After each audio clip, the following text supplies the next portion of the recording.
Bom, rapidinho, você já sabe que a gente não tem estacionamento aqui, né? O estacionamento está sendo ali na Igreja Católica, ali no Ponto Serrés, ali no pátio, e ali no estacionamento você, por R$8, coloca o carro lá de 6 às 11, tá bom? Aqui no estacionamento a gente não tem espaço para todo mundo, então a gente não está usando. Então eu estou te dando esse toque. Então, como acaba 11 horas lá, dá para você ficar aqui tranquilo, porque quando acabar a preleção, se tudo der certo, a gente vai fazer aqui um momento de debate com o Jonas. Então você pode fazer suas perguntas, pode participar, pode ouvir, não precisa sair correndo. Acaba 11 horas lá, então vai dar tranquilo para a gente fazer. Outra coisa é que a gente tem uma atividade para crianças, então se você tem dificuldade, ou você conhece alguém, não vim porque é dos meus filhos, até 10 anos, todo dia a gente vai ter uma atividade para crianças, até 10 anos, elas vão estar ali estudando sobre a exegese do Antigo Testamento, filosofia, né, medieval. Temos aqui vários momentos específicos para as crianças, né? Liturgia do século XIV, tudo. Pode trazer seu filho, vai se amarrar em teologia, beleza? Outra coisa são os DVDs. Quando você compra os DVDs, você ajuda na Semana Teológica. Então, você já pode procurar o stand ali atrás e encomendar os DVDs da Semana Teológica 2015, que vão ficando à disposição à medida que as palestras vão acontecendo. Então, esse ano a gente está vendendo o kit completo de DVDs por R$80, são 10 preleções. Se você quiser o do ano passado, R$70. Se você quiser o de 2013, R$60. Se você quiser os 3 anos, R$170, 30 DVDs. Para você dar de presente, para você levar para quem não pôde vir, para você usar no seminário, né, um pedacinho da palestra lá. Se quiser, não é para a palestra dar aula no seu lugar, não, é para você só usar um pedacinho dela, para os alunos poderem ver, ouvir, debater. Então, um apoio importante para quem trabalha principalmente com ensino, e você nos ajuda. E as semanas teológicas de 2010, 2011, 2012, que foram as 3 primeiras, nós vamos disponibilizar pela internet, logo após a Semana Teológica. Nós estamos fazendo um canal no YouTube da Semana Teológica, aí você vai ter acesso, a gente está vendo como é que vai fazer, você vai poder assistir, fazer o que você quiser, porque é um trabalho para disseminação do ensino. Nós também queremos agradecer, além da Vida Nova, o apoio das igrejas aqui de Niterói, dos seminários, né? Seminário Batista, Seminário Congregacional, Seminário Betel Brasileiro, que tem nos apoiado, tem estado presentes conosco aqui. Então, nós queremos também, em nome da Vida Nova e do projeto, te dar as boas-vindas. Tá certo? Então, chega, já falei para caramba. Queria chamar o Jonas aqui. Vem cá, Jonas. Jonas Madureira, bacharel em Teologia pelo Seminário Betel Brasileiro e pela Faculdade Mackenzie Presbiteriana de São Paulo, mestre em Filosofia pela PUC e agora doutor em Filosofia pela USP, não é isso? Professor do Servos de Cristo, uma pessoa que nós aprendemos a admirar, nosso amigo, cheio da presença de Deus, só tem um defeito, que é palmeirense. Então, ninguém pode ser perfeito, só Jesus é perfeito, amém, meus irmãos? Ele falou para mim, Leclerc, eu quero entrar com o hino do Palmeiras. Você não falou para mim? Fala. Eu falei, não vou fazer isso, vai trazer peso espiritual sobre a igreja, eu não posso. Seja bem-vindo, irmão. Obrigado. Deus te abençoe, tá bom? Obrigado.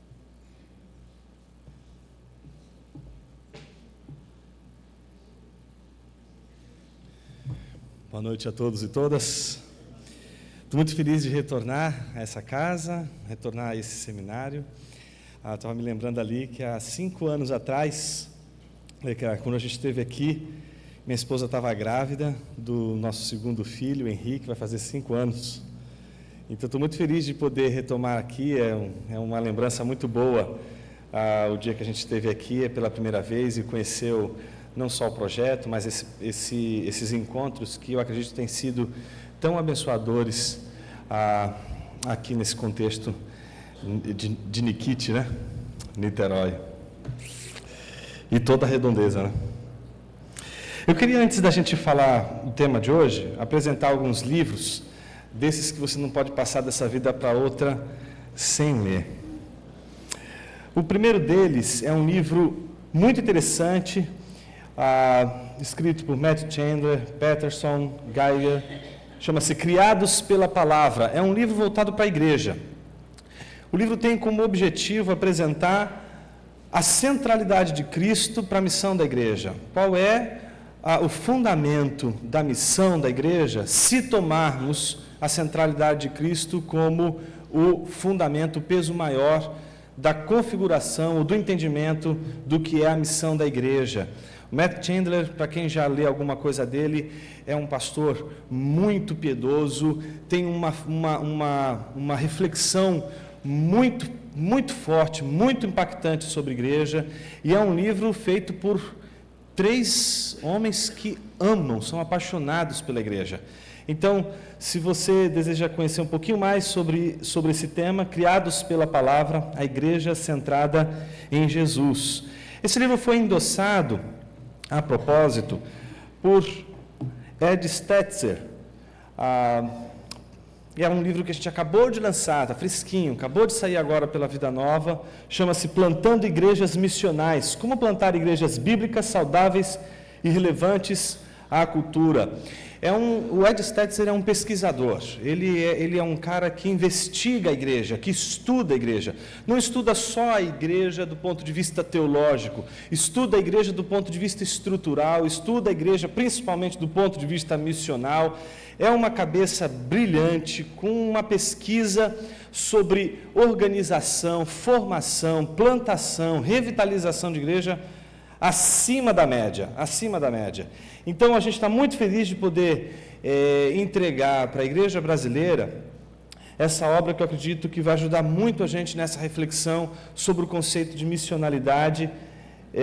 Então, presente aqui nesse livro, Plantando Igrejas Missionais, do Ed Stetzer. Nessa mesma toada de pensar a igreja a partir de uma reflexão missional, a Vida Nova também lançou um livro fantástico.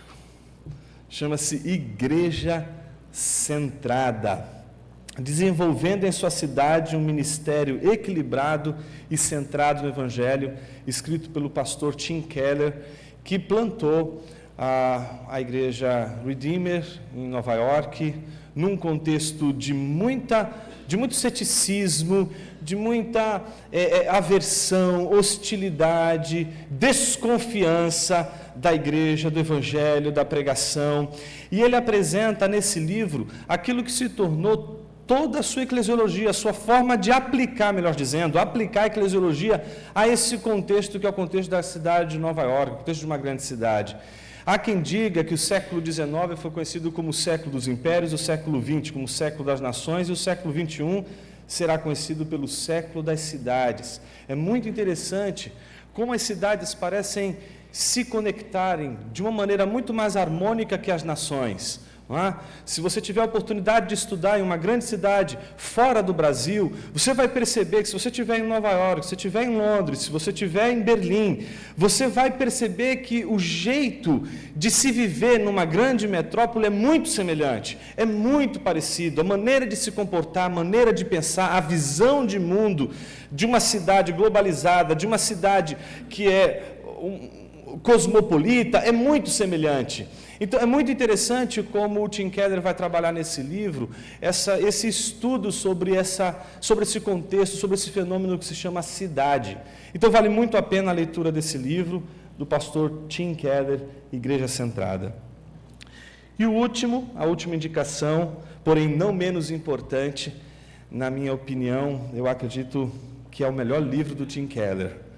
Chama-se Fé na Era do Ceticismo. Eu acho esse livro um espetáculo. Por quê? Porque é um trabalho de um pastor.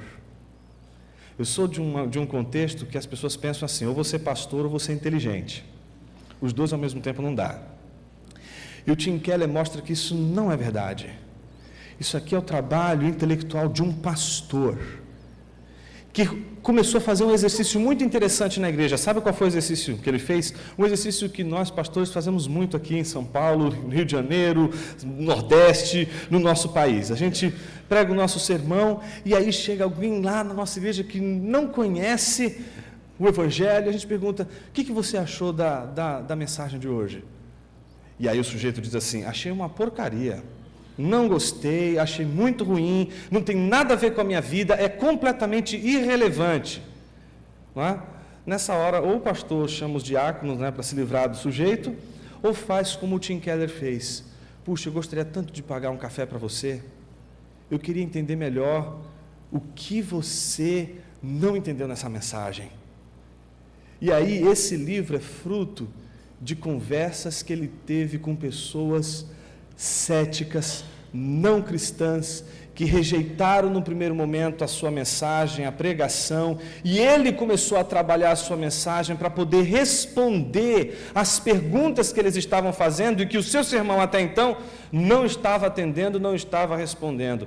Eu acho que esse livro aqui é uma aula, uma baita aula de contextualização do Evangelho, de compreensão das perguntas que o mundo está fazendo e, ao mesmo tempo, as respostas inteligentes, mas muito bem fundamentadas no Evangelho e nas Escrituras, de uma maneira muito, muito impactante. Então, eu quero indicar com muita ênfase Fé na Era do Ceticismo, do Tim Keller. É isso.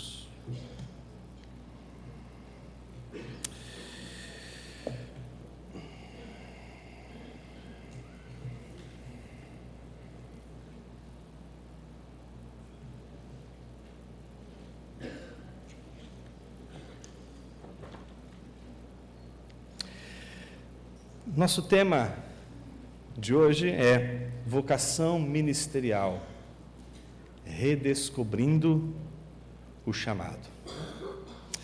Vamos orar para que Deus nos ajude, nesse momento, a pensar com seriedade e sob a iluminação do Espírito Santo, os desafios que esse tema nos impõe. Pai querido, curvamos nossa mente diante do Senhor, Pai, porque não queremos pensar distantes do Senhor. Não nos interessa pensar de forma neutra. Não nos interessa pensar de forma desapaixonada. Não nos interessa pensar de forma fria, calculista, como se fôssemos homens vesuvianos. Não nos interessa pensar senão sob a luz do Teu Santo Espírito. Que o Teu Espírito nos ilumine, sim, Senhor. Que o nosso pensamento seja pensamento diante de Deus. Que o nosso pensamento seja construído em segunda pessoa, direcionado a Ti, direcionado para Ti, ofertado para Ti, como um pensamento que está sob o Seu escrutínio, sob o escrutínio do Teu Espírito, sob a análise do Teu Espírito e, sobretudo, sobre a luz do Teu Espírito. Visita-nos hoje, Senhor, e nos ajuda a pensar biblicamente sobre questões tão importantes da nossa vida, do nosso ministério, e um tema tão importante para a igreja, como é esse tema que a gente vai trabalhar nessa noite. Que o Senhor nos ajude, assim nós oramos, em Teu nome, amém.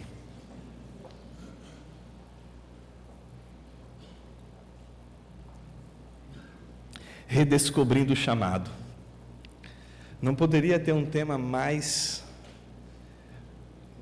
denunciador de nossa crise de vocação do que esse. Não poderia ter e existir um tema que explicitasse a crise ministerial que nós estamos engendrados do que esse título. Redescobrir. Só redescobre quem já perdeu. Foi pensando nisso que eu me senti desafiado a pensar com vocês nessa noite sobre a situação ou o contexto desastroso em que muitos de nós podemos nos encontrar no desempenho ministerial que exercemos em nossas igrejas. E eu gostaria de pensar essa redescoberta do chamado, essa redescoberta da mente, da reflexão e da vocação ministerial, à luz de um desafio, entendendo a redescoberta não como uma mera compreensão do que precisa ser feito, mas uma mudança de mentalidade de ministério.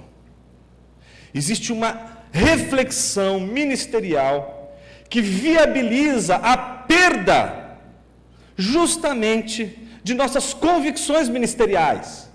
É mais ou menos como usar a Bíblia para justificar nossos pecados. É usar pensamentos baseados em convicções ministeriais justamente para fundamentar a nossa não convicção ministerial. E para isso acontecer, a gente precisa se livrar do maior sabotador ministerial que existe em você, que é você mesmo, que sou eu mesmo. A mentalidade ministerial que precisa ser modificada é uma mentalidade que inverte a ordem das coisas. E toda a inversão da ordem da prioridade, teologicamente, a gente chama de idolatria. Idolatria é toda a inversão de uma ordem de prioridade. Quando algo que é mais importante, ele se torna secundário, e aquilo que é importante, mas não é primário, é secundário, se torna agora primário. E essa inversão é aquilo que a gente chama de idolatria. Quando, por exemplo, aquilo que é primário, Deus, se torna secundário, e, por exemplo, aquilo que se torna primário é o ministério.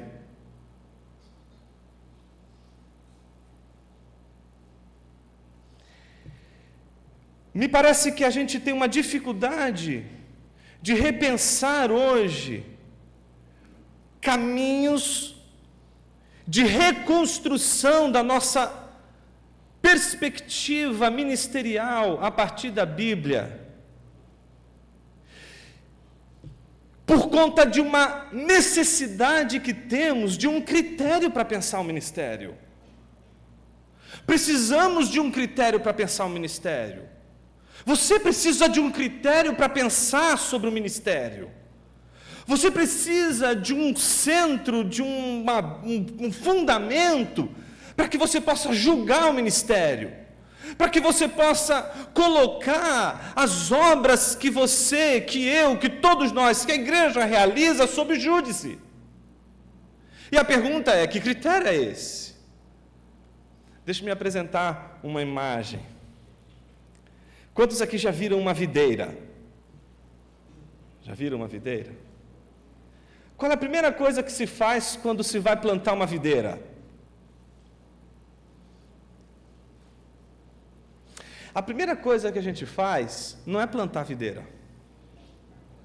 O que precisa fazer? Alguém aqui falou de cerca, não é? Essa cerca tem um nome, chama-se treliça.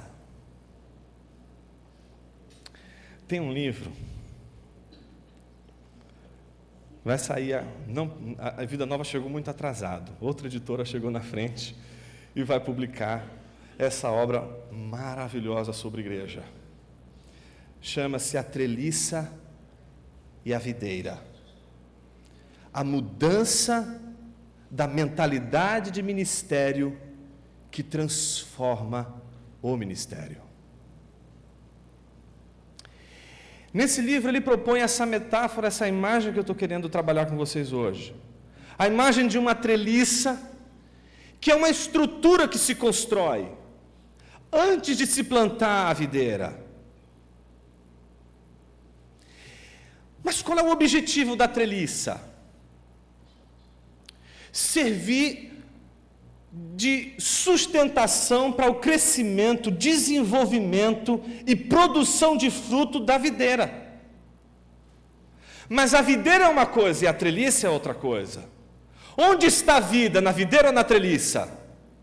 É na videira. Porque o que é a treliça? Senão uma estrutura sobre a qual construímos a videira, onde cuidamos da videira. A videira precisa de uma estrutura. A videira precisa da treliça. É a treliça que vai dar sustentação e vai segurar a videira. E quando a treliça é mal colocada, a videira cai. Ela precisa ser bem colocada. Mas aí tem uma coisa muito interessante. Não importa se a treliça é bonita ou feia. Não é? Porque quando a videira cresce, o que desaparece? A treliça. Porque o que mais é importante? A videira, mas não a treliça. Por que a videira é mais importante? Porque é sobre a videira que repousa todas as expectativas do agricultor, do viticultor. É sobre a videira que ele repousa toda a esperança. O seu trabalho, a sua dedicação está toda voltada na videira. Mas o que seria de uma videira se o agricultor fosse apaixonado pela treliça? Se ele quisesse sempre ver a treliça, pouco importaria a videira. Vou dar uma pista. Não são poucos, mas muitos, que pensam o seguinte: constituir família, hoje eu tenho uma esposa, hoje eu tenho filhos. Eu preciso dar uma treliça, uma estrutura para os meus filhos. Então eu vou trabalhar que nem um camelo para dar estrutura para os meus filhos. O que é estrutura para o filho? Escola, comida, tudo o que ele precisa para ser um homem de bem. E o que ele vai fazer? Ele vai pagar a escola, ele vai investir na educação do menino, ele vai trabalhar em estruturas para o menino, ele vai pensar no que ele pode fazer no futuro. Tudo isso é uma estrutura. Isso não vive. O que vive e cresce é seu filho. É ele que precisa de cuidado. Não adianta você ficar alisando a escola dele, botar ele na melhor escola do mundo e ficar alisando a escola dizendo: ai, que escola linda e maravilhosa, enquanto o seu filho está morrendo das drogas. A diferença entre a treliça e a videira está exatamente no fato de que a treliça não é viva. A vida que nos interessa não é a vida da treliça. A vida que nos interessa é a vida da videira. Mas a videira não sobrevive sem treliça. Você precisa da treliça. Você precisa da estrutura. Mas no momento em que você só olha para a estrutura e todo o teu esforço de trabalhar todo o santo dia como se fosse um Sísifo, carregando uma pedra maior do que si mesmo e arrastando ela do sopé da montanha até o cume da montanha, para poder suprir, dando estrutura para os teus filhos, você pode muito bem esquecer a videira que está crescendo do seu lado, e que se não tiver alguém que regue essa videira, que faça a poda dessa videira, que cuide dela todos os dias, que olhe para essa videira todos os dias, essa videira vai morrer. O que é mais importante? Nossa reflexão hoje está pautada exatamente nisso. Porque me parece que a gente tem dado muita importância para a treliça. Nós precisamos de estruturas em nossas igrejas. Por exemplo, precisamos de um templo como esse. Precisamos de microfones. Precisamos de púlpitos. Precisamos de gestores.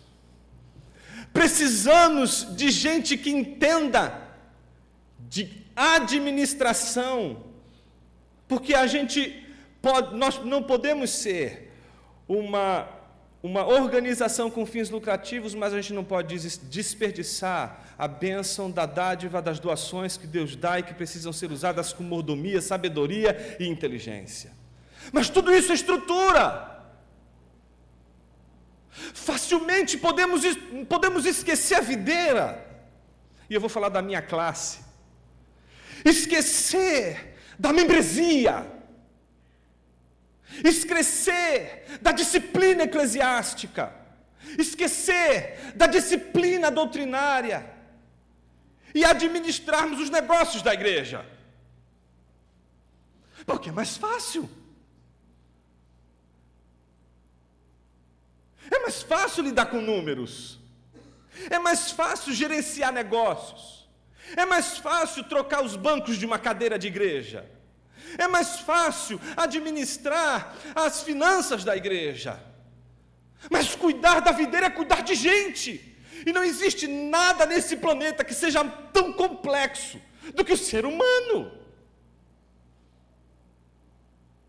Então facilmente somos seduzidos a inverter a ordem da nossa atuação ministerial. E em vez de nos dedicarmos àquilo que é vivo, nos dedicamos àquilo que não é vivo, embora tenha sua importância, seja uma estrutura necessária. O problema não é a treliça. O problema somos nós, que queremos uma treliça linda, maravilhosa, chique. Mas só que toda videira pujante, viva, que cresce vigorosa, obrigatoriamente esconde a treliça.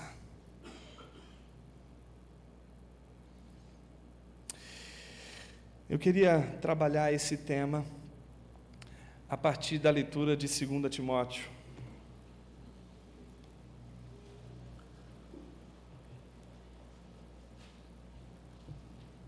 E feita essa primeira consideração, eu queria lançar uma afirmação aqui e tentar trabalhar essa afirmação em 2 Timóteo. Todo ministério focado na videira será um ministério centrado na pregação e no discipulado. Não é fácil trabalhar isso hoje.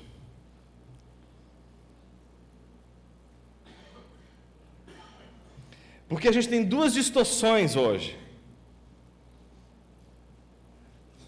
A distorção do Evangelho dentro de nossa própria igreja e a distorção do Evangelho fora das nossas igrejas. Nem dentro e nem fora de nossas igrejas o Evangelho está sendo compreendido como ele deveria ser. Se fosse o contrário, não precisaríamos trabalhar um tema como redescobrir o nosso chamado ministerial. Todo ministério focado na videira, ele é um ministério centrado na pregação, no ensino e no discipulado. Um dos textos básicos para isso é o famoso texto de Mateus 28, 18 ao 20, que Jesus diz lá: toda autoridade foi dada no céu e na terra, ide, né, ou indo. Esse não é o verbo mais importante, o verbo mais importante é fazer discípulos de todas as nações, batizando-os, ensinando-os a guardar todas as coisas que vos tenho ordenado, e eis que estou convosco até o final dos séculos. A grande comissão é o comissionamento de Jesus aos seus discípulos. Mas eu queria que você prestasse atenção no contexto em que Jesus diz isso. Jesus diz isso como suas últimas palavras. São as últimas palavras de Jesus aos seus discípulos. Jesus não vai mais encontrar com eles. Então ele precisa deixar com eles uma mensagem muito importante. Ou será que quando a gente se despede de alguém, a gente se despede com as coisas menos importantes? Me parece que o último discurso de alguém em vida, ou o último discurso de alguém diante de outra pessoa muito querida que não mais vai ver, me parece ser sempre sobre coisas últimas, importantíssimas, fundamentais. Tem muita gente que acha que, por exemplo, a grande comissão não é tão importante assim. Paulo nem cita a grande comissão. Então ela não seria tão importante assim. Nós não poderíamos pensar o ministério centrado apenas na pregação do Evangelho, no discipulado, porque esse texto não é tão central assim na igreja primitiva. Mas eu queria mostrar para você que a partir de 2 Timóteo é central sim. Paulo faz a mesma coisa. Primeiro, eu queria que você pensasse comigo o que representa 2 Timóteo.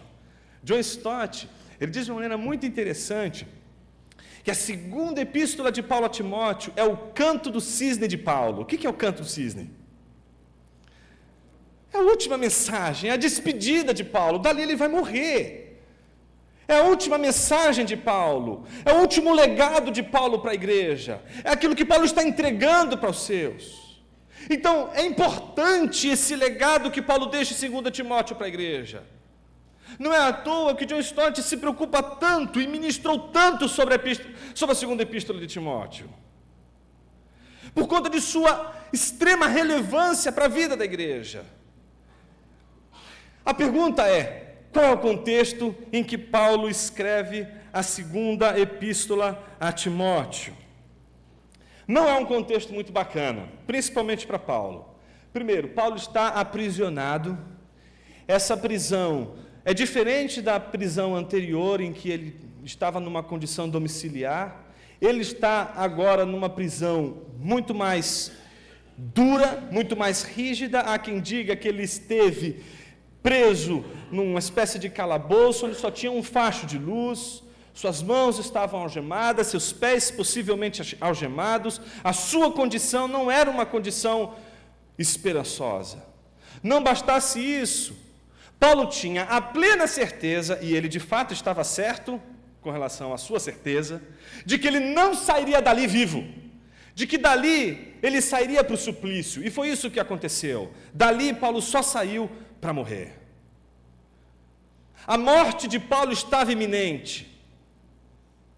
E são as últimas palavras de Paulo ao seu discípulo. São as últimas palavras de Paulo àquele vocacionado com quem ele dedicou tanto tempo, pelo menos mais de 15 anos de sua vida, trabalhando com Timóteo, numa mútua cooperação. Ele entrega essa mensagem num contexto muito difícil, em que o próprio Paulo está vivendo. Não bastasse isso, o contexto da Ásia proconsular não era favorável também a Paulo. Todos nós que lemos as epístolas paulinas, e principalmente o livro de Atos, a gente sabe quanto Paulo amou a Ásia. E quanto Paulo se dedicou e deu sua vida pela Ásia. No entanto, agora, o que Paulo se depara com a Ásia é uma das maiores frustrações de sua vida, porque ele chega à conclusão, e ele não está muito longe da verdade com relação a isso, de que toda a Ásia está contra ele. Observe, por exemplo, o capítulo 1 de 2 Timóteo, o versículo 15. Ele dizendo a Timóteo: você sabe que todos os da província da Ásia me abandonaram, inclusive Fígelo e Hermógenes. Possivelmente, a gente não tem muita informação sobre eles, mas o que se tem de informação possível, inferida, é de que eles possivelmente foram até discípulos de Paulo, mas foram eles que engendraram uma espécie de conluio contra Paulo, de questionamento do apostolado de Paulo, e que provocou uma liderança, um movimento totalmente anti a pregação de Paulo, anti o evangelho que Paulo havia anunciado na Ásia.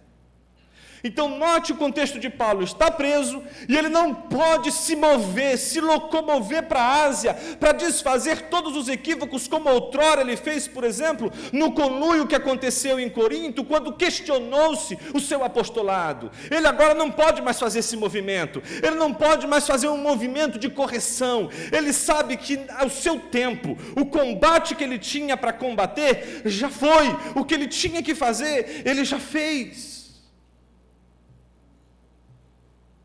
Paulo tinha tudo para se sentir absolutamente frustrado.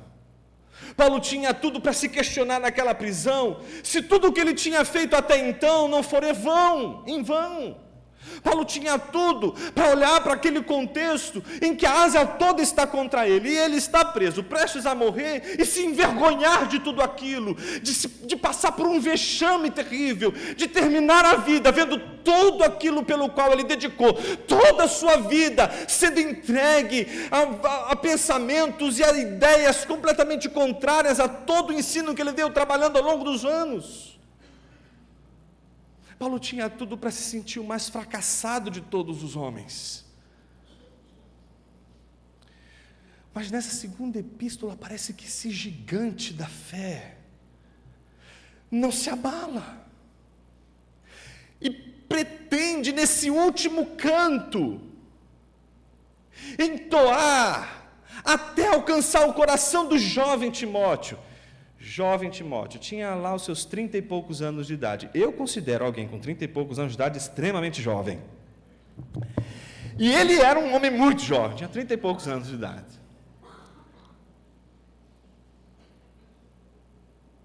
Mas era um jovem tímido,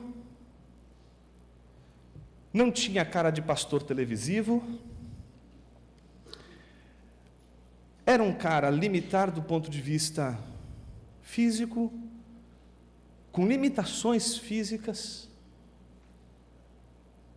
mas é nele que os olhos de Paulo estão postos. E estão postos por um único motivo. Sabe qual motivo? O motivo do discipulado. Paulo tinha pregado, anunciado o evangelho, doutrinado e disciplinado Timóteo para ser um pastor, um pregador do evangelho, seguir a vocação e cumprir plenamente o ministério que lhe foi entregue. E Paulo sabia muito bem que quando olhavam para Timóteo, quem que viam? Sabe aquela história, filhinho de pastor, pastorzinho Sabe aquela história, né? O cara anda direto com Paulo. Ele é Paulo, ele é a favor de Paulo. Pensa que ele está na Ásia e que agora toda a Ásia está contra Paulo. E este jovem pastor, ele está enfrentando uma pressão absurda. A pressão de estar agora diante de um momento desfavorável para pregar aquilo que um dia ele viu sendo pregado e anunciado e sendo recebido por toda a comunidade com uma alegria efusiva. Timóteo já não conta mais com o apoio da congregação. Timóteo já não conta mais com louvor, com o olhar atento da membresia. O olhar da membresia é um olhar de desconfiança. O olhar da membresia que é contra Paulo também agora se justapõe contra Timóteo. Timóteo também sofre a pressão. A diferença é que a pressão que está sobre Paulo está num contexto em que Paulo está preso e longe da Ásia. O contexto de Timóteo é outro bem diferente. A pressão que se abate a Timóteo é a pressão daquele que sofre na Ásia, a pressão de ser aquele que recebeu de Paulo o depósito do evangelho, a mensagem que precisava ser anunciada. Imagina um jovem como ele vive o ministério quando toda a membresia é contra tudo aquilo que ele aprendeu. Quais são as maiores tentativas, as maiores tentações de um jovem no começo de ministério ou no desenvolvimento do ministério, quando toda a membresia e quando o coro popular, o foro popular exige dele um pensamento e uma reflexão que é totalmente antagônico com tudo aquilo que foi formado ao longo de tantos anos.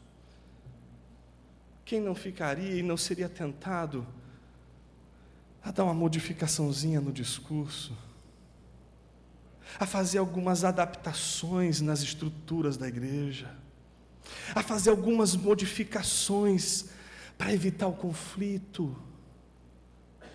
Por que não maquiar um pouquinho o evangelho para ele não ser tão ofensivo?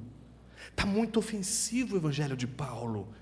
Ele não pode ser tão agressivo assim. Vamos fazer alguma coisa, vamos ajustar alguma coisa assim, só uma mudança de palavra, uma coisinha de nada assim, não vai atrair mais as pessoas para a igreja, vai atrair as pessoas mais para o reino de Deus, vai trazer crescimento para a igreja, e vai evitar conflito, vai evitar contenda. É só uma mudança, e com isso, eu não preciso mais gerar conflito com a membresia, não preciso mais ser odiado pelos outros e ter os outros contra mim. Possivelmente era isso que Timóteo estava pensando. Mas não só isso. Você acha que um jovem, quando sofre uma pressão do público, ele se sente aflito meramente pela pressão teológica, intelectual do grupo? Não. Existe uma coisa que se chama vergonha. A gente pode se acovardar quando a gente não é maioria. A gente pode sentir vergonha, não é? De nossas origens, quando nós estamos diante de uma maioria que é contra as nossas origens. Quantos e quantos jovens não foram e não sucumbiram diante das tentações numa universidade, com toda a pressão intelectual que uma universidade exerce sobre o jovem, e que de repente era melhor fazer de conta, era melhor abrir mão do Evangelho e ser aceito pela comunidade universitária do que sustentar a sua posição e a sua visão de mundo acerca das coisas e do universo à sua volta, por um só motivo: vergonha. Paulo sabe que o jovem Timóteo está cheio de vergonha, está com vergonha da sua história, está com vergonha da mamãe, está com a vergonha da vovó.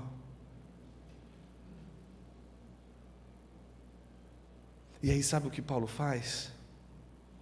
Escreve 2 Timóteo, para um Timóteo cheio de vergonha e sob uma pressão incrível no seu ministério. E Paulo usa uma estratégia muito interessante.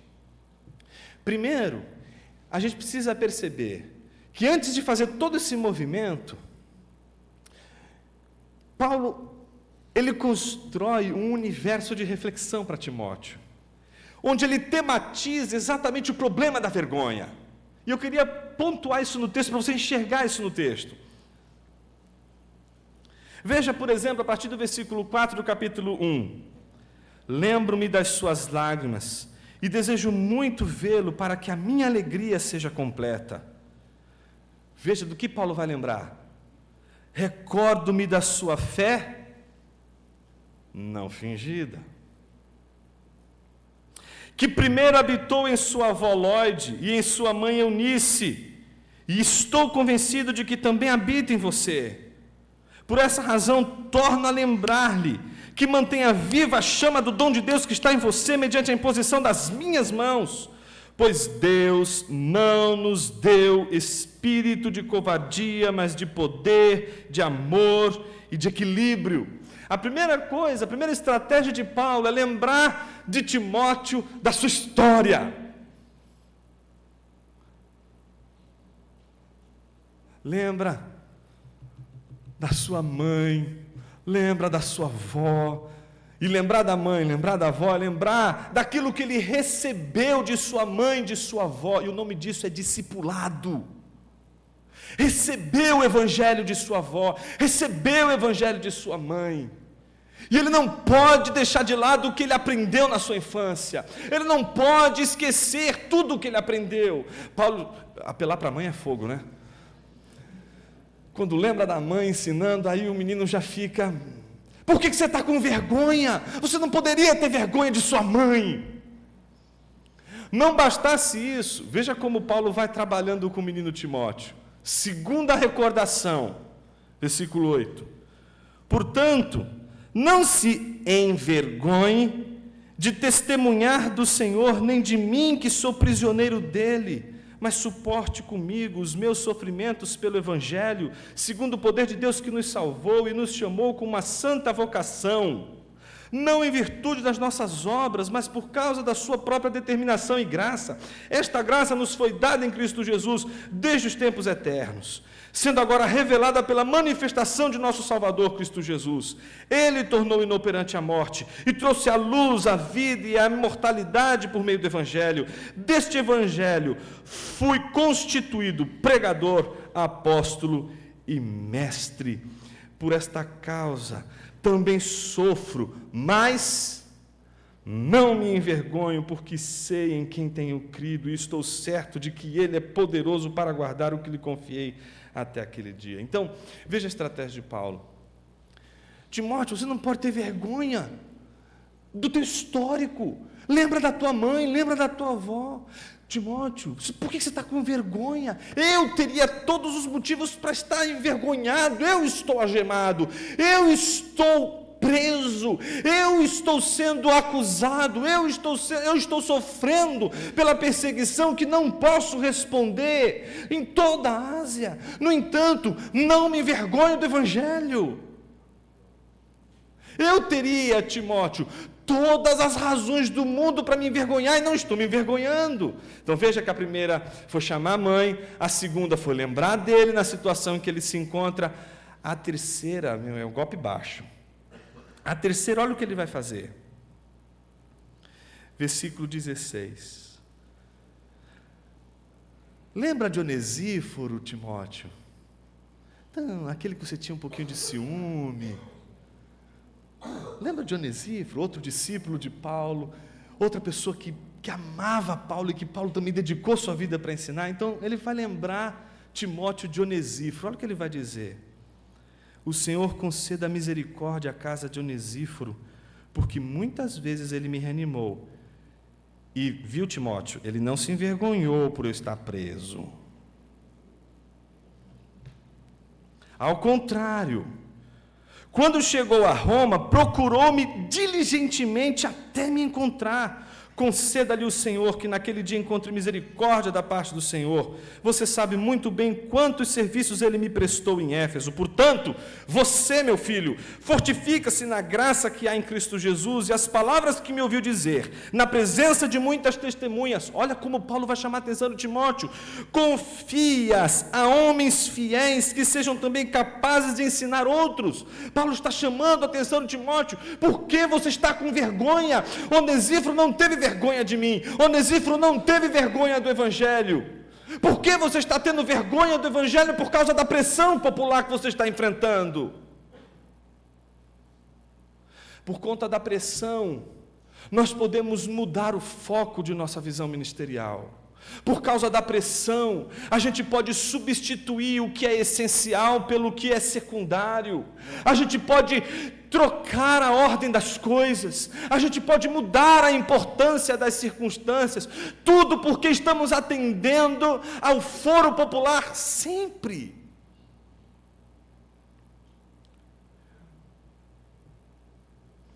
Mas não acaba por aí. Paulo chamou a mãe. Paulo colocou ele no jogo, lembrou de Onesíforo, e agora só falta mais uma pessoa. Essa é a última pessoa da lista que Paulo quer lembrar Timóteo, do qual não justificaria a sua vergonha. E está exatamente no capítulo 2, versículo 15. Versículo de formatura de seminário de teologia.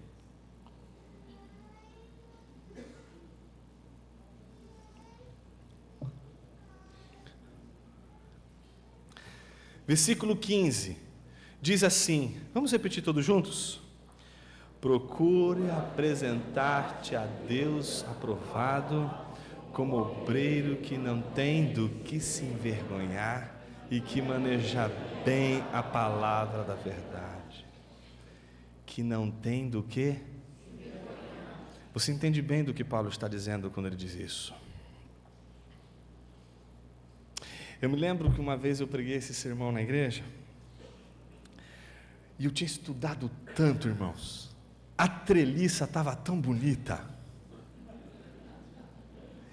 eu estava tão eufórico com a treliça, foi um negócio assim que, quando eu comecei a pregar, eu tinha que me segurar no púlpito, parecia que ia subir, e aí terminou o sermão, aquela sensação de missão cumprida, desci, aí fiquei esperando o primeiro irmão aparecer para falar, pastor, o sermão foi muito bom.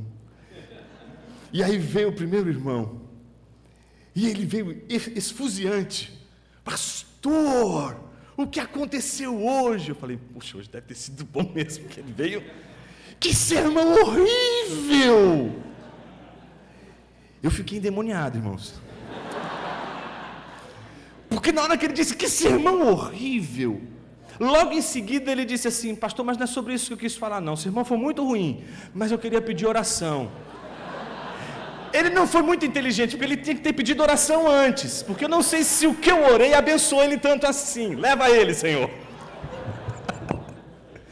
Mas eu fiquei desconsolado, eu falei, que atrevimento. Eu falei, Jesus, alguém tem que me salvar hoje aqui, porque eu me dediquei a semana inteira para preparar esse sermão, foram horas, o Senhor vai me salvar disso aqui. E eu fiquei esperando, irmãos, não veio uma alma me salvar. Eu fiquei desesperado. Eu falei, para que adianta estudar? O que adianta se preocupar? Preparar o sermão? Eu vou fazer 15 minutos antes de entregar o sermão, porque ninguém presta atenção em nada. Fiquei revoltado, endemoniado. No final, estava indo embora, uma senhora da igreja me tocou. Quando eu olhei, ela estava com lágrimas no rosto. E disse assim, pastor, que mensagem abençoada. Eu não vi a hora dela ir embora. Quando ela foi embora, eu falei, Senhor, quem tem razão, ela ou ele? O endemoniado tem uma maneira de pensar assim, né?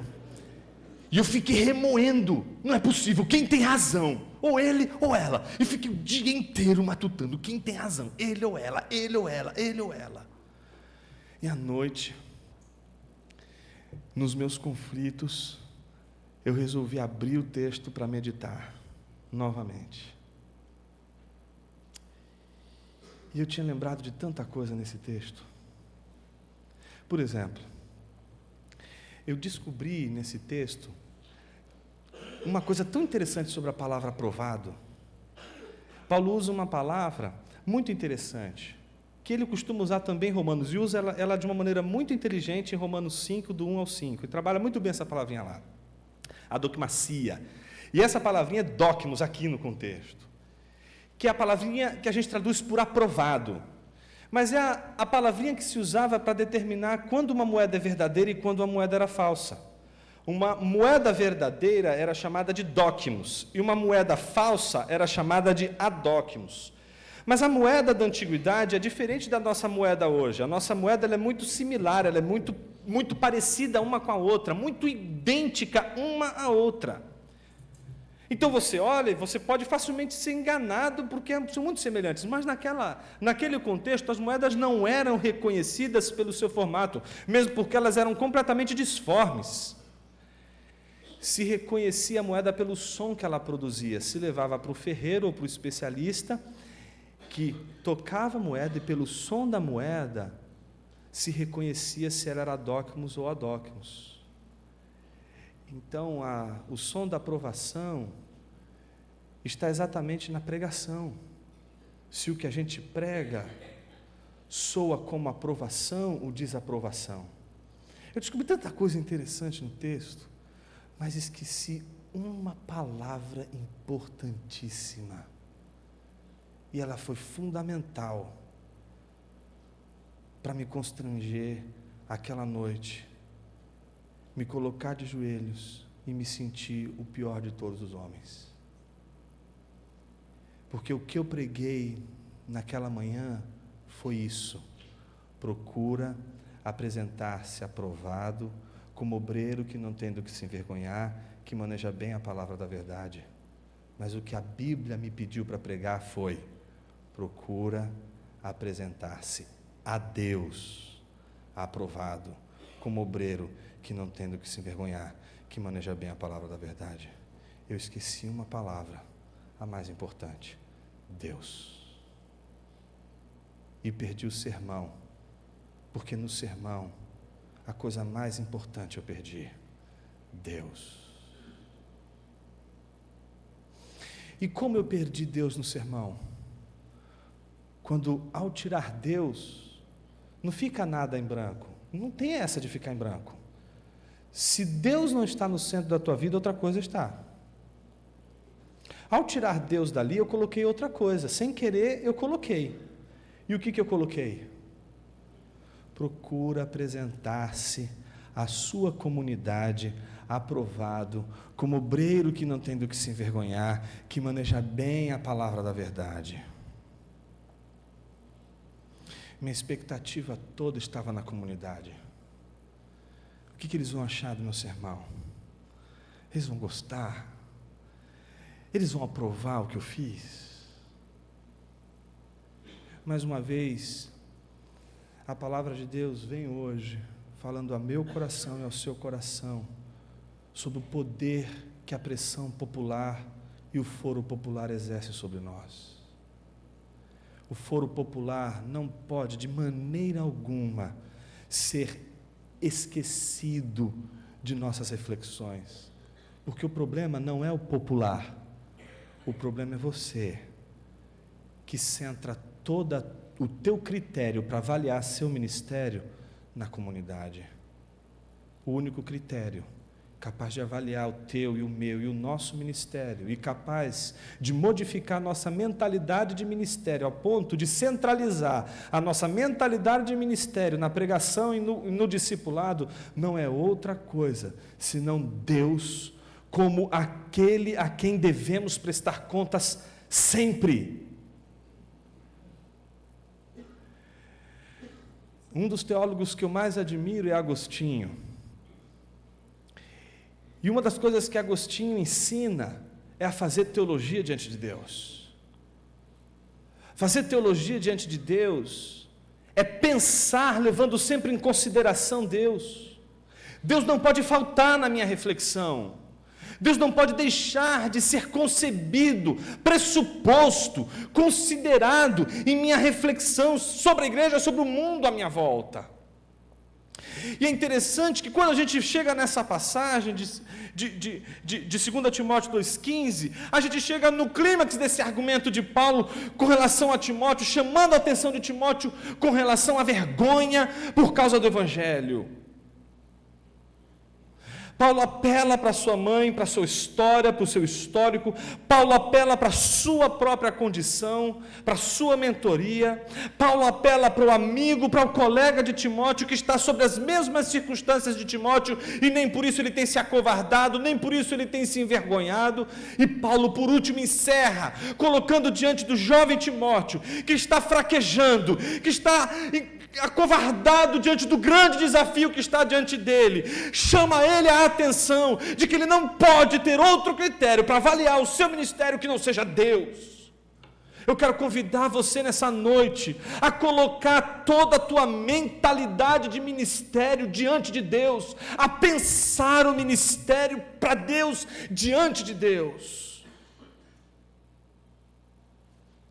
E todas as vezes que a gente pensar o ministério diante de Deus, a gente vai se preocupar muito mais com as pessoas do que com a estrutura. A gente vai se preocupar com Timóteo, a gente não vai se preocupar com a estrutura da Ásia, a gente vai se preocupar com indivíduos, a gente vai se preocupar com pessoas, a gente vai formar pessoas, a gente vai discipular pessoas, a gente vai ensinar o Evangelho para as pessoas.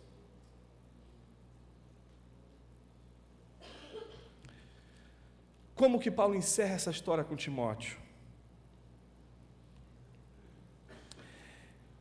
Não bastasse Paulo estar preso, não bastasse toda a Ásia estar contra Paulo, existe um terceiro fenômeno que complica muito a história. E ele está exatamente no versículo de número 17 do capítulo 2. A gente pode ler do versículo 16. Evite as conversas inúteis e profanas, pois os que se dão a isso prosseguem cada vez mais para a impiedade.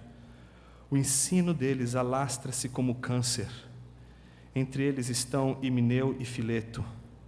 Estes se desviaram da verdade, dizendo que a ressurreição já aconteceu, e assim a alguns pervertem a fé.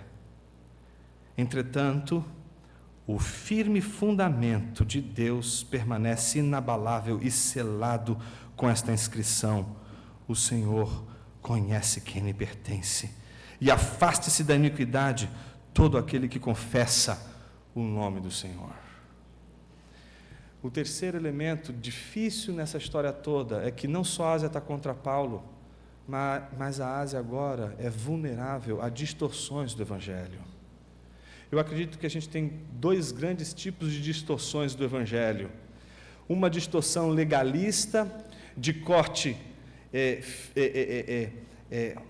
teologicamente voltado para a prosperidade, e um outro desvio doutrinário, que é um desvio muito mais sutil, intelectualizado, cult. Um desvio do Evangelho que mostra, na verdade, uma fraqueza com relação à ofensa do Evangelho. Não queremos mais que o Evangelho ofenda pessoas, não queremos. Mas o que acontece hoje é a coisa mais bizarra do mundo. As pessoas se ofendem, e o pior de tudo, com aquilo que não é o Evangelho, como se aquilo que não é o Evangelho fosse o Evangelho.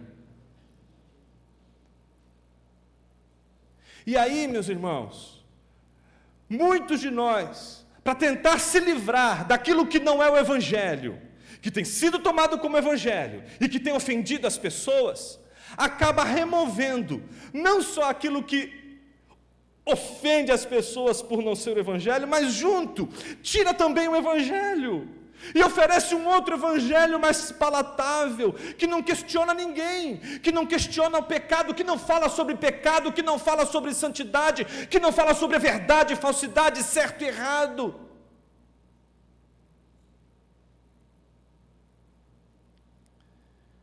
O único movimento que corresponde à mentalidade centrada no Evangelho de Cristo Jesus é aquele em que tudo aquilo que não é Evangelho deva ser removido, e a única coisa pela qual impeça uma pessoa de crer em Jesus Cristo não seja outra coisa senão o Evangelho.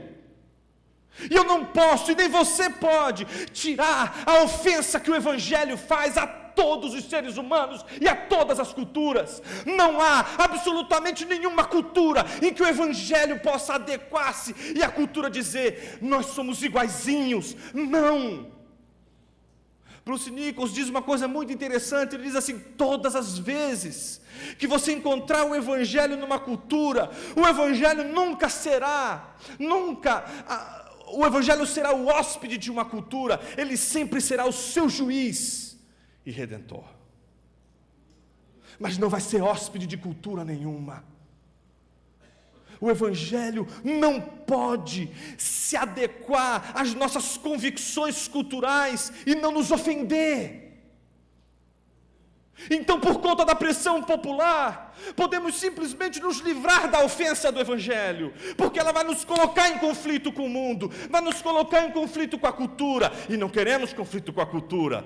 O problema é que quando a gente não prega o Evangelho, o conflito continua, só que o conflito que continua já não é mais por causa do Evangelho, é por causa das nossas treliças, completamente desvairadas, por nossas treliças que não salvam ninguém, por nossas treliças que só fazem mal a pessoas, porque são mal construídas, ou porque são demasiadamente observadas como a coisa mais importante de uma igreja. O grande desafio, para mim e para você, de renovação da vocação ministerial, não pode ter outra fonte senão o Evangelho de Cristo Jesus. Mas a gente já trata o Evangelho como uma coisa secundária. O Evangelho é aquela primeira aula da escola bíblica dominical que você lê e nunca mais volta. Porque as coisas mais importantes não são outras coisas senão escatologia, soteriologia. Meu irmão, minha irmã, não existe absolutamente nada que seja mais importante, mais central para um ministério do que o Evangelho. Se o que a gente faz não aponta para o Evangelho, se o que a gente realiza, não importa onde a gente realize e que função a gente ocupe no corpo de Cristo, se não aponta para o Evangelho, vai apontar ou para a comunidade ou vai apontar meramente para nós mesmos.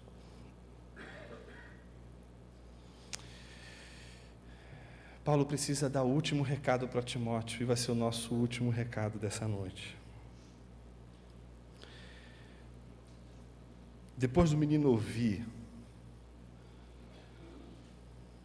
tanta coisa, a gente falou 4, tem mais 1 milhão aqui dentro. Paulo põe o menino debaixo de um juramento, repactua, que é o que eu acho que a gente poderia fazer hoje aqui.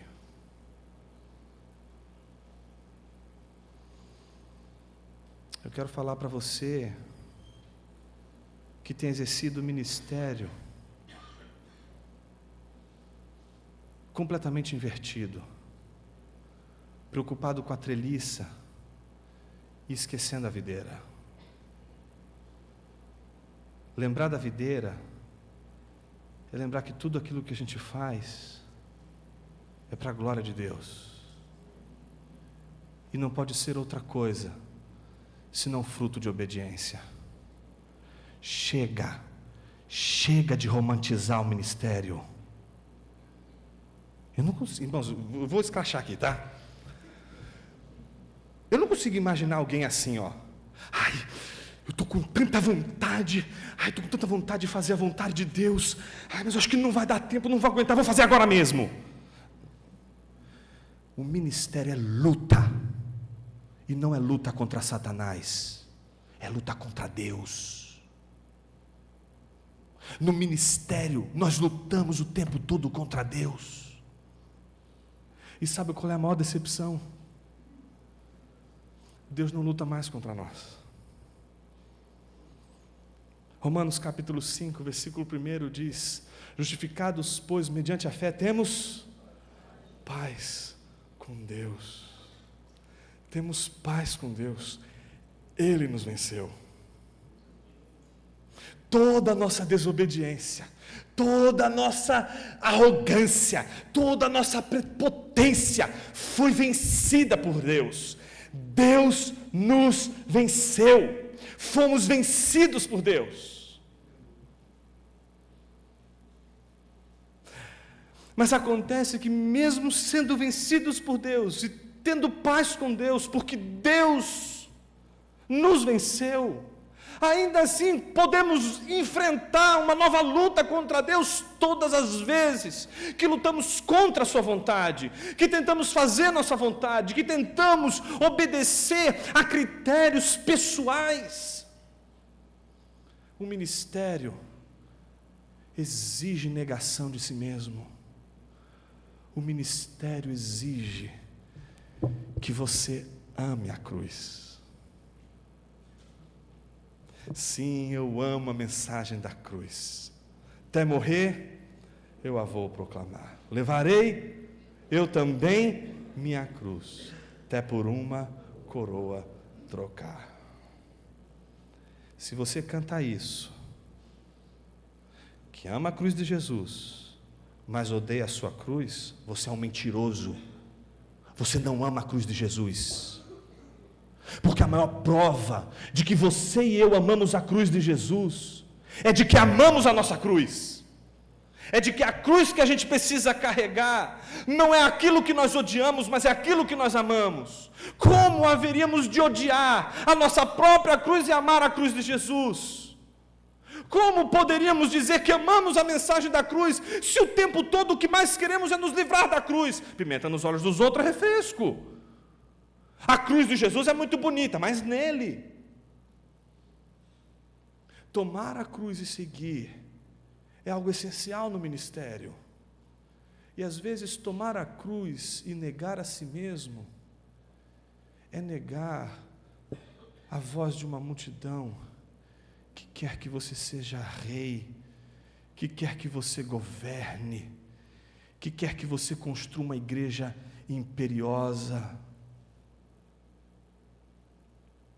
O que Deus mais vai querer de você não é se você tem uma igreja com 4.000 membros. O que mais Deus vai querer de você é se aqueles que Deus confiou em sua mão para você cuidar, você cuidou deles até o fim. Mas todas as vezes que os poucos que Deus colocou em seu caminho não foram cuidados e discipulados por você, pode ter certeza, do lado deles existe uma treliça muito bonita. E todas as vezes que a treliça é muito bem vista, existe uma videira morrendo. Não dá para fazer o ministério e ter 1 milhão de amigos. Não dá para ser igual a Roberto Carlos, não dá para transformar discipulado em Facebook. Jesus tinha 3 círculos de amizade: a multidão, os discípulos e os 12. E todo discipulado de Jesus se concentra nos 12. Embora tudo o que ele fala para os 12 seja escutado pelos discípulos e seja escutado pela multidão.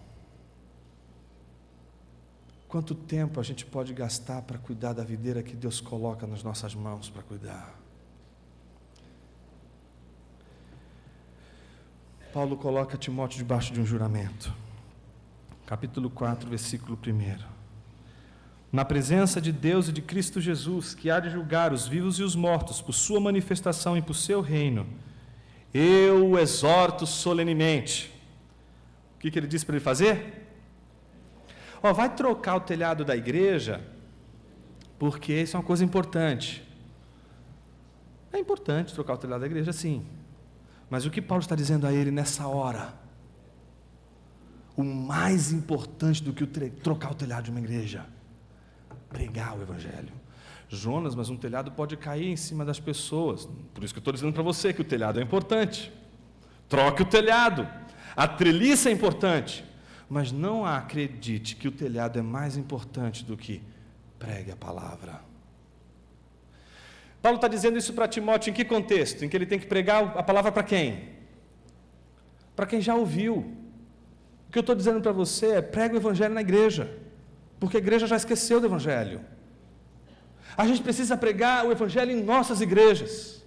E não se assuste se quando você pregar o evangelho em sua igreja, não pedirem sua cabeça. Jesus ensinou aos seus discípulos, e uma das coisas que ele ensinou aos seus discípulos com clareza, é que era necessário que o Filho do Homem, ele fosse rejeitado. Por quem? Pelos pastores, quer dizer, pelos chefes da sinagoga, pelos religiosos, pelos líderes da sua religião. Talvez a gente queira o tempo todo ser aceito pela nossa comunidade. Mas a que preço?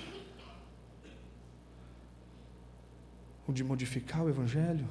Por isso Paulo vai dizer a Timóteo: Timóteo, você está diante de um juramento, diante de Deus que há de julgar vivos e mortos. Pregue a palavra. E aí a segunda palavrinha que ele usa, insta. Essa palavrinha é interessante: esteja preparado, esteja a postos. A gente tem alguns comandos militares, né? Como a gente brinca às vezes com criança, né? Sentido, o que a criança faz? E os soldados também. Por quê? O que isso significa? Que ele está cumprimentando, que ele está a postos, ou então uma palavra de ordem que ele fica a postos. Se alguém fala descansar, o que a tropa faz? Descansar. A palavra que Paulo usa para Timóteo não é a de descansar. A palavra que Paulo usa para Timóteo é: fica a postos, atento. Prega a palavra, mas fique atento. Olha só o que ele vai dizer. Pregue a palavra, esteja preparado a tempo e fora de tempo. Em algumas traduções, quer seja oportuno, quer não. Esse texto, meus irmãos, às vezes é um desastre exegético. Porque tem gente que usa esse texto para ser chato. Tem gente que usa esse texto como base bíblica para pregar o evangelho em casamento e fazer apelo em casamento. Meu irmão, pregar a palavra é o mais importante, não importa qual seja o contexto. O cara está desmaiado, acabou de ser atropelado. Não, meus irmãos, a missão é pregar o evangelho. Acorda aí, começa a pregar para o cara. Não é isso que Paulo está dizendo. Paulo trabalha um joguinho ali com uma palavra muito conhecida por nós, e eu encerro com isso. É a palavrinha kairos. Muitos de vocês já devem conhecer essa palavrinha. E ela é diferente daquela outra palavra grega, kronos, que tem um sentido métrico, de delimitação cronológica do tempo. Kairos é de uma outra ordem. Kairos ela é uma palavra para explicar o tempo de uma maneira muito mais filosófica do que física. O que é um kairos? Deixa eu dizer para você o que é um kairos, de uma outra maneira. Imagine que um cara está completamente insatisfeito. Ele estudou toda a vida dele e ele fez várias pesquisas e provas e avaliações de vocação. Onde ele vai atuar melhor, onde ele vai trabalhar melhor, quais são os seus dons, etc. Fez tudo, encontra o lugar e sabe qual é a profissão que ele tem que exercer, porque ele nasceu para isso. Mas a gente sabe que nessas horas o emprego é melhor do que a vontade própria. E aí o sujeito resolve então entrar num emprego que não é bem o que ele gosta de fazer, mas porque ele precisa se sustentar com isso.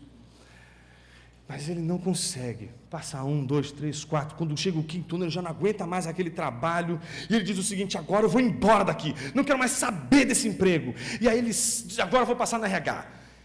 E aí quando ele sai, ele tropeça na cadeira, derruba o computador, aí tem que arrumar o computador, arruma ali o computador e corre. Na hora que ele vai apertar o botão do elevador, o elevador quebra. Aí ele fala: puxa vida. Aí ele desce pela escada. No que ele desce pela escada, escorrega, porque a moça estava lavando a escada, toma outro tombo. Aí vai e desce, aí vê que tem um filtro e tem um RH. Ele se direciona para o RH e chega uma mulher esbaforida com um monte de papel na mão e tromba nele de novo. E aí, papéis vão por todos os lados. Ele vai e para ajudar aquela pessoa. E finalmente ele está perto de chegar no RH. E quando ele chega no RH, ele resolve tomar um gole d'água antes. Então ele toma o gole d'água antes. E no que ele termina de beber água, sai de lá de dentro um diretor da empresa que era amigo dele de faculdade.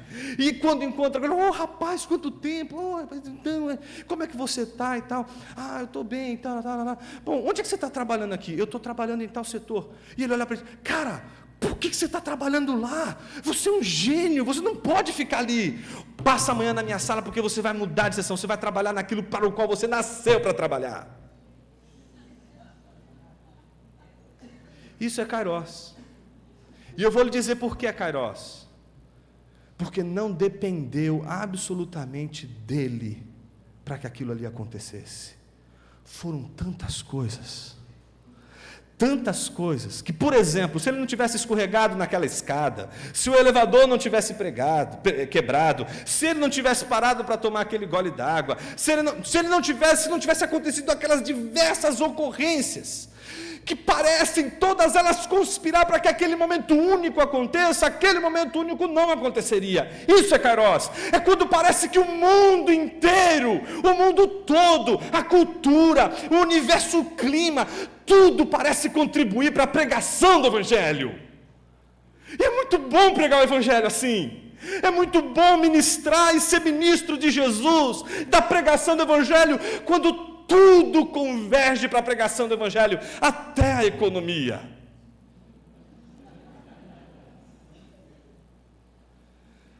Mas Paulo está dizendo para Timóteo o que Timóteo já viveu. Timóteo viveu um momento cairótico da pregação do Evangelho. Ele, com Paulo, viu como a pregação chegou e alcançou corações. Mas agora o tempo é outro.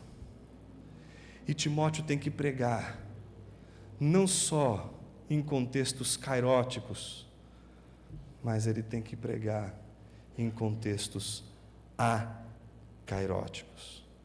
Bom, se o kairos é quando tudo parece convergir para que aquilo aconteça, o que é o acairótico? Se você pensar o caótico, não vai ser muito distinto disso não.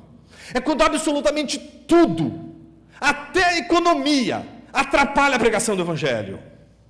É quando absolutamente nada, você parece não encontrar uma linha para poder pregar o Evangelho, porque o coração das pessoas está duro para o Evangelho, porque as pessoas não conseguem aceitar o Evangelho sem que você apresente alguma coisa, algum adereço que possa agregar algum valor à pregação e aí a pessoa aceitar a pregação, tipo uma música muito legal na igreja, uma banda muito joia na igreja, ou simplesmente um contexto, uma igreja completamente me fugiu a palavra agora, high-tech, pirotécnica. A gente tem que parar de pirotecnia. Sabe o que a gente está precisando? Limpar. Nosso culto é pesado. A maneira que a gente trabalha o Evangelho é pesada. Porque a gente colocou muita coisa para que o Evangelho pudesse ser aceito. Porque ele sozinho, a gente já não acredita que ele surta efeito. Paulo olha para Timóteo e diz: Timóteo, prega a palavra, seja quando ela for oportuna, quando todas as pessoas ouvirem o Evangelho e disserem: é isso que eu quero. Mas prega a palavra quando as pessoas torcerem os olhos para você. Prega a palavra quando as pessoas olharem para você e te chamar de fanático. Prega a palavra quando as pessoas olharem para você e achar você intelectualmente limitado, simplesmente porque você tem uma fé simples no Evangelho de Cristo Jesus.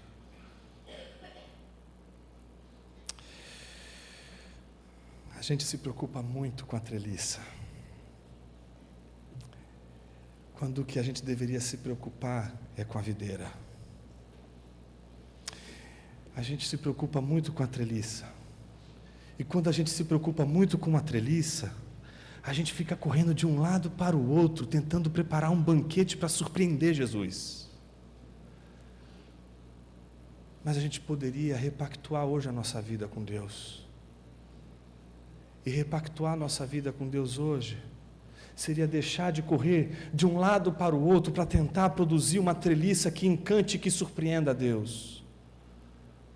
E simplesmente escolher a melhor parte. E a melhor parte não é o jantar que se oferece para Jesus. A melhor parte não é aquilo que oferecemos para Jesus. A melhor parte é sempre aquilo que recebemos de Jesus. Só que para receber a melhor parte de Jesus, você não vai poder ficar correndo de um lado para o outro agitada. Você vai ter que escolher o melhor lugar para receber a melhor parte. E a melhor parte está no melhor lugar. O melhor lugar é aos pés de Jesus. Ouvindo seus ensinamentos, ouvindo sua palavra. Eu lhe faço uma pergunta: qual foi a última vez que você se deliciou em apenas contemplar a beleza de Deus pela sua palavra? Qual foi a última vez que você não foi para a Bíblia para procurar nela aquilo que antigamente a gente chamava de caixinha de promessa, para puxar da Bíblia alguma mensagem do dia, para me dar uma espécie de mensagem de autoajuda, para eu poder olhar no espelho e dizer: eu sou o cara, e vencer na vida? Qual foi a última vez que você abriu a Bíblia para enxergar aquilo que Deus tem mostrado sobre seu caráter? Qual foi a última vez que você se permitiu ser lido pela Bíblia e ser ofendido pelo Evangelho?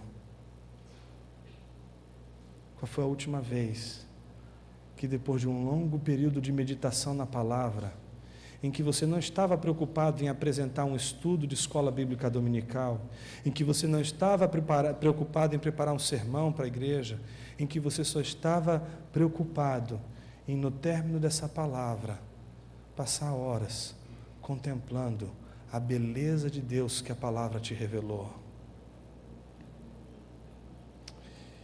Jonas, eu preciso mudar. Eu sou apaixonado por treliça, mas eu não fui chamado para fazer treliças. Eu fui chamado para cuidar de videira. E se hoje eu faço treliça, se eu me preocupo com questões administrativas, é porque elas são importantes para a videira. Porque o foco está na videira. O foco está na obra de Deus. Se você quiser, curve a sua cabeça por um momento.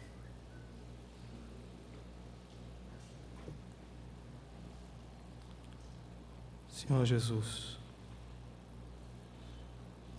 te pedimos perdão, Senhor, pela maneira tão displicente com que temos cuidado daquilo que o Senhor nos confiou.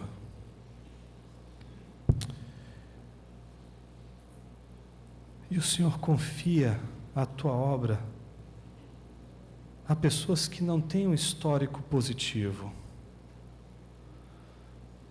Quando o Senhor diz a Pedro: Pedro, tu me amas, o Senhor diz também para ele logo em seguida: cuida das minhas ovelhas.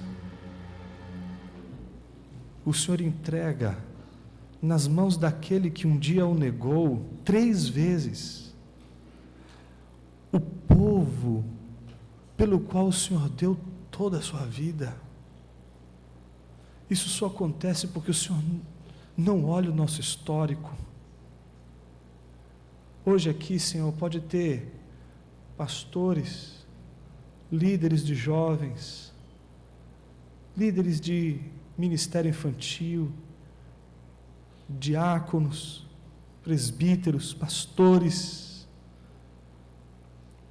conselheiros, missionários, urbanos, missionários e pessoas que têm a intenção de pregar o Evangelho a outras culturas, podem estar aqui, Senhor, olhando para o seu histórico e se sentindo absolutamente humilhado, porque de repente se fez ver e notar a sua grande preocupação pela treliça, pelas estruturas e nunca pelo que é mais importante. E talvez essa pessoa esteja dizendo: o Senhor não vai me querer, o meu histórico não favorece absolutamente a confiança de Deus e da obra de Deus em minhas mãos.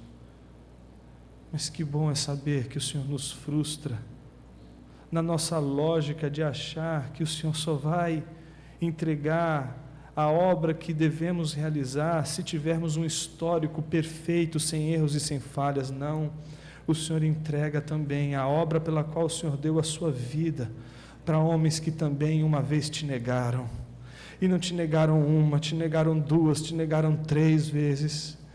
Meu Deus, não importa quantas vezes a gente te negue, não importa quantas vezes a gente se desvie do foco ministerial que o Senhor nos entregou, todas as vezes que o nosso coração se arrepende, a nossa mente muda, e todas as vezes que a nossa mente muda, nós conhecemos o Deus da redenção, o Deus da restauração. Restaura o nosso ministério, Senhor. Restaura a vocação ministerial de gente que se sentiu, ó Pai, perdida no meio do caminho e resolveu atender o foro popular, tornar o Evangelho mais palatável, facilitar os caminhos para encher a igreja, para lotar a igreja, mas sem nenhum cuidado com o chamado e com a vontade de Deus e com, sobretudo, a luta que o Senhor exige que enfrentemos contra nós mesmos para cumprir a Tua vontade.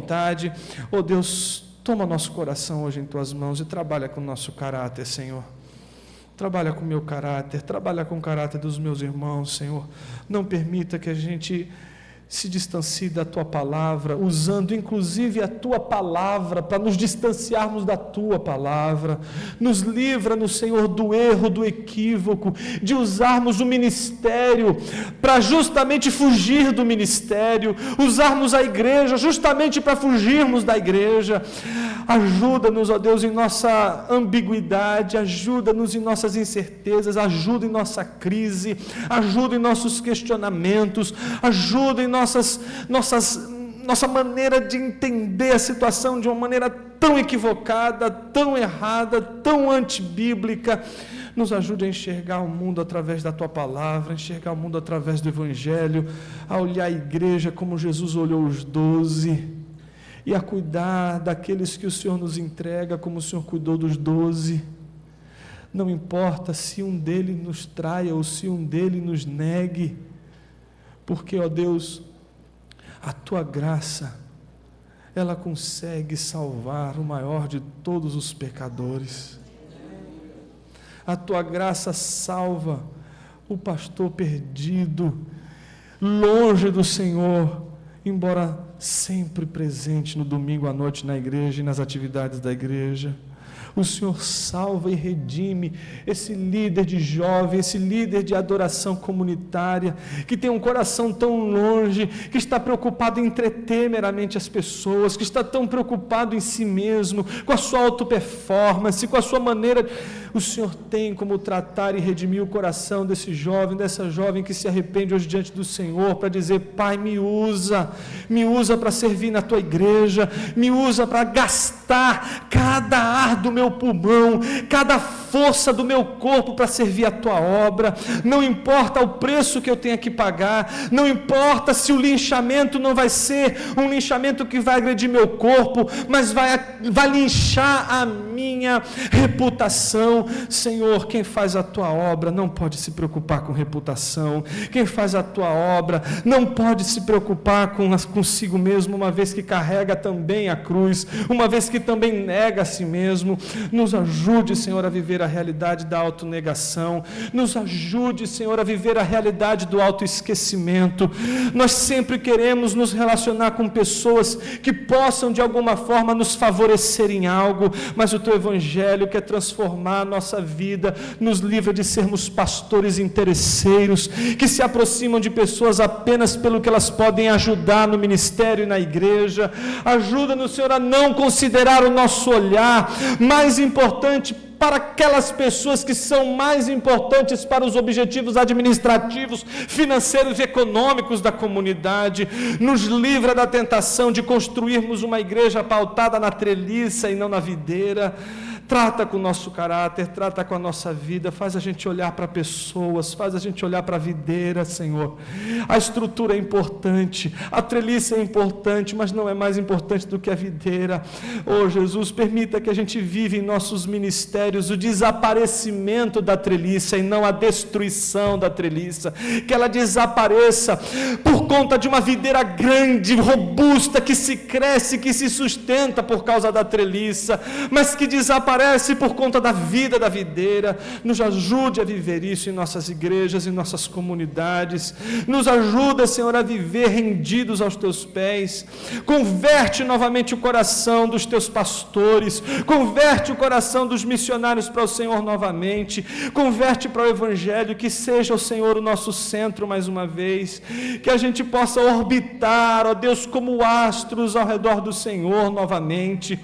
Ó Deus, que a gente possa sair daqui nessa semana transformado pelas mensagens que a gente vai ouvir, cada, Senhor, palestra que for dada aqui, cada workshop que foi dado aqui, por mais que um seja mais técnico do que o outro, que o teu Espírito Santo possa iluminar e que insights para a vida possam surgir, que a gente possa sair daqui, ó Deus, realmente confrontado, que a gente não saia daqui, Senhor, simplesmente chovendo no molhado, mas com mudança de mente, mudança de coração, mudança de atitude.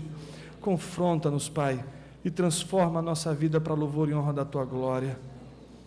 Que a gente desapareça, Senhor, que sejamos como holofotes, que não trazem luz sobre si mesmo, mas que com suas obras iluminam a única coisa que vale a pena ser vista por todos os homens, Jesus e sua obra.